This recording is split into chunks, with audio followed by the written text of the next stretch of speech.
Hello students, and welcome to the third and final part of our lecture on the Cold War.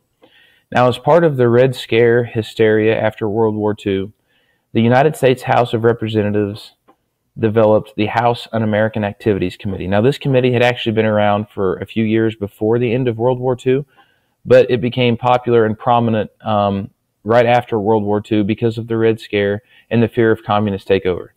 So the House Un-American Activities Committee was a committee formed in Congress to investigate suspected communists. They would call suspected communists in and have hearings and ask them questions, and they would be televised, and people would listen on the radio and watch on TV all across the country, and people had this great fear. There was this great fervor across the country that we were seeking out, trying to find people that were communist, and had this intense paranoia that everyone was a communist. Now, one thing they did was blacklist many people. In other words, they put them on a list that they were suspected communist and could possibly be communist, and they could not get jobs. A famous group of these people were Hollywood actors that could not find acting jobs because they had been blacklisted by HUAC. This brings us to the Julius and Ethel Rosenberg case. Now, this was a husband and wife team that were accused of being communist spies, and they were charged with giving nuclear secrets to the Soviets. It is doubtful. Future generations and historians have looked back, and it is doubtful these two were probably involved to the extent that they were said to at the time. However, in 1997, papers were found confirming that Julius Rosenberg was on the list of communist spies. She was connected to the communists, meaning that there were probably more communists in high-level parts of government. Ethel and Julius Rosenberg were executed for being spies. Joseph McCarthy is probably the most famous person associated with the Red Scare. He was a senator that claimed that the government was completely infiltrated with communist spies. He claimed he had a list of over 200 names of people working in the State Department known to be communist.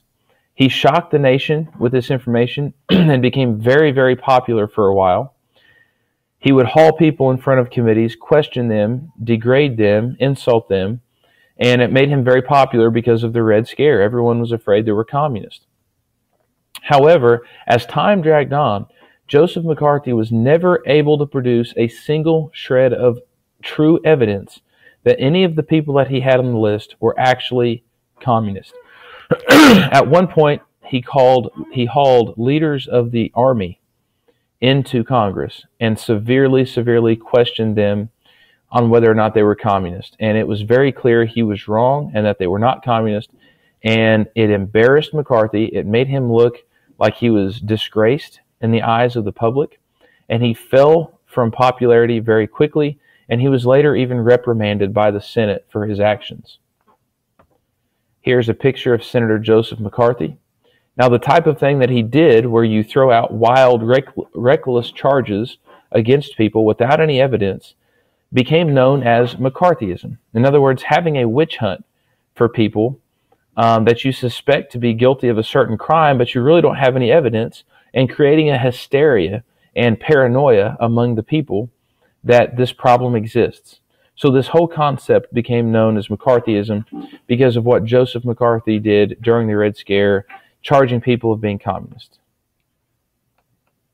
And this is the final slide. Thank you for watching.